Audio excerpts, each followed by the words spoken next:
Hi guys, welcome to I dream. నేను మీ Chanakya. Big boss 8లో కూడా మరి అయితే థర్డ్ వీక్లో అయితే ఎలిమినేట్ అయిపోయిన అభయ్ గారు ఇప్పుడు మనతో పడుతున్నారు. మరి వచ్చిన దానికి కారణాలు ఏంటో ఆయన అడిగి తెలుసుకున్నాం. Abhay bro, hi hi.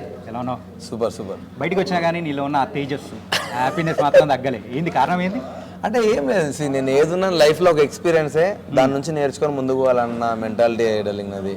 So వచ్చినాం, బయటకు వచ్చినాం, వాట్ ఎవర్ జరిగింది ఏదో జరిగింది, ఏమైతుంది దాని నుంచి ఏం నేర్చుకోవచ్చు అన్న ఒక మైండ్ సెట్తో వచ్చేసిన అంతే. ఎన్టీఆర్ గారికి కూడా మీరైతే స్టోరీ వినిపించారని. అది రామన్న యూత్, అప్పుడు Ramanna youth. And Devara movie release అవబోతుంది. ఏంటి దాని సంగతులు ఎలా అనిపిస్తుంది? బయటికి రాగానే విన్నారా ఏంటి?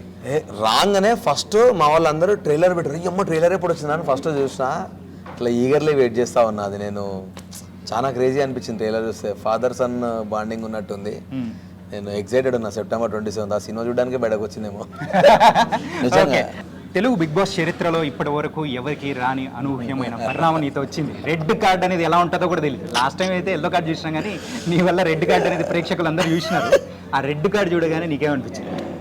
అంటే రెడ్ కార్డ్ అనేది జనరల్లీ చాలా డేంజర్ కదా. రెడ్ అంటే అది ఏదో ఫిజికల్ డ్యామేజ్కో, ఫిజికల్ వైలెన్స్కో, అమ్మాయిలతో అసభ్యంగా బిహేవ్ చేసినందుకో, ఇట్లాంటి వాటికి ఇచ్చుంటే ఇంకా పెద్ద ఇంపాక్ట్ ఎక్కువ ఉండేదని అనిపించింది. ఎందుకంటే నేను వరుసగా 3 వారాలు తిట్టుకుంటూనే వెళ్ళిన తర్వాత, నాకు వార్నింగ్ ఇచ్చిన తర్వాత కూడా నేను అట్లే బిహేవ్ చేస్తే నాకు ఇచ్చి ఉంటే ఎస్ అని అనిపించేది. కానీ నాకు వార్నింగ్ రాలే అన్న బాధ ఉంది కదా, దానివల్ల మరీ రెడ్ కార్డ్ ఇచ్చేంత ఏం చేసినా అని నాకు అదొక్కటి కొంచెం డిసప్పాయింట్ అయినా. ఎగ్ టాస్క్లో అయితే సో మీరు చేసింది, మీరు నార్మల్గా వర్బల్గానే అంటే, సో చేతులతో డ్యామేజ్ చేసింది కానీ లేకపోతే వైలెంట్గా ఆడింది పృథ్వీ. అందరూ చూసిన తర్వాత మీకు ఎట్లా నూకిరు తెలుసా బ్రో? ఒక్కొక్కరిని ఆడోళ్ళని నూకేస్తున్నారు ఇట్లా మొత్తం. ఏది మన బియ్యం సంచులు ఇసిరేస్తున్నారు. అవి ఎవరికి ఎందుకు కనవాలనే నాకు అర్థమైతలేదు. నిఖిల్ కూడా అట్లే ఆడాడు కదా. నిఖిల్ నూకేస్తే నిఖిల్ గాని పిలిచి దగ్గర పిలిచి, నీకేమైందిరా, అందరినీ నువ్వే తిడతావు కదరా, నువ్వెందుకు కంట్రోల్ తప్పుతున్నారా అని కూడా మీద చేసి మరీ మాట్లాడాను నిఖిల్తో. ఎందుకనంటే లేదు మమ్మ నాకు అని మళ్ళీ నార్మల్గా ఆడడం స్టార్ట్ చేసిండు.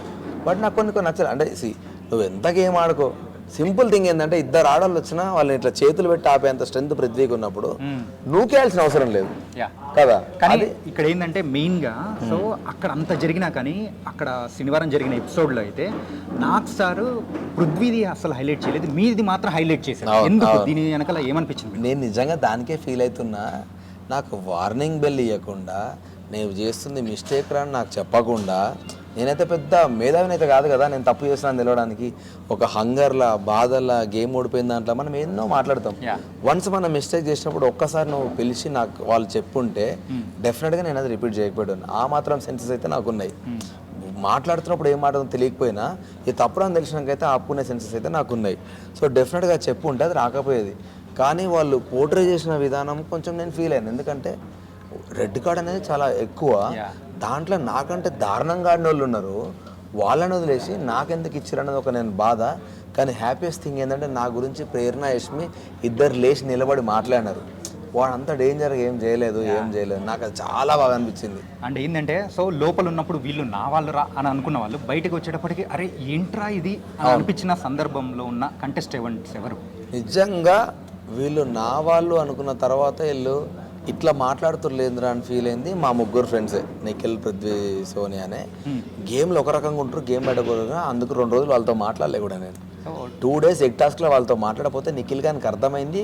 వచ్చిన పర్సనల్గా అడిగింది, ఏమైందిరా అంటే, నేను ఫీల్ అయినారా, మీరు ముందు వారం అంతా నీతులు చెప్పి ఇప్పుడు మీరే వైలెన్స్ ఆడుతూ ఉంటే నా దోస్తులుగా నాకు నచ్చట్లేదురా అది. అందుకే నేను మీ దగ్గరకు వచ్చి ఫేక్గా నవ్వలేక నేను నా రూమ్లోకి వెళ్ళి బయటకు రాలేదురా. ఇన్ని రోజులలో రూమ్లో నేను అంతసేపు ఎప్పుడు ఉండలేదురా అని చెప్పిన. ఆ తర్వాత ప్రేరణ, యష్మి ఎంత కన్సర్న్ చూపించినా నేను అది రియలైజ్ అయినా. బట్ ఎక్కువ వాళ్ళతో ఉండలేకపోయినా, టైం స్పెండ్ చేయలేకపోయినా. Seriously miss them. వాళ్ళిద్దరు అబ్బా స్వీట్ హార్ట్స్ వాళ్ళిద్దరు మాత్రం. అండ్ ఇంకోటి ఏంటంటే, సెల్ఫ్ నామినేటెడ్ అనేది మీరు అయ్యారు.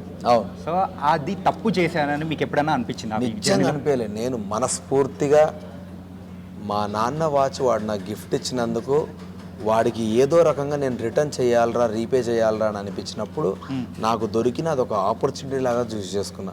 కానీ నేను అది చెప్తే ఏమైపోతుందంటే ఆల్రెడీ అప్పటికే చెప్పిన హౌస్లో ఆదిత్య అన్న తిట్టిండు, నువ్వు అంత పెద్ద డేర్ ఎందుకు తీసుకున్నావు అంటే అన్న నా రీజన్ ఇదన్నా, నాకు అంతకుమించి ఏం ఆలోచించలే, నాకు డాడీ కంటే ఎవరు ఎక్కువ కాదు.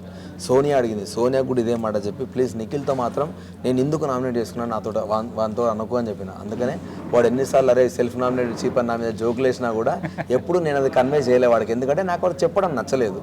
సో నాకు మాత్రం మనస్ఫూర్తిగా దాని మీద రిగ్రెటే లేదు డార్లింగ్, అస్సలు లేదు. సో ఆడియన్స్కి ఏదో నచ్చక పంపించిర్రేమో అనుకున్నా, కానీ ఈరోజు కాకపోతే నచ్చింది రేపైనా వస్తుంది. కానీ ఒకవేళ నేను ఆడియన్స్ నాకు ఓటింగ్ చేసినా ఆ రెడ్ కార్డ్ ఆప్షన్ అయితే పోదు కదా. Red card is no way related to nomination. So ఆ రెడ్ కార్డ్ ఆప్షన్ ఏదైతే హైలైట్ అయిందో దానికి ఒకటే నేను ఫీల్ అయింది ఏంటంటే నాకు ఒక్కసారి వార్నింగ్ ఇస్తే బాగుండేది అన్నట్టు. అండ్ వైల్డ్ కార్డ్ ఎంట్రీగా కూడా మీరు వెళ్తే బాగుంటుందని చెప్పేసి ప్రేక్షకులందరూ కూడా అనుకుంటున్నారు, వెళ్ళాలని కూడా. నిజంగా హానెస్ట్గా మీరు అనుకుంటే బరాబర్ వెళ్తా.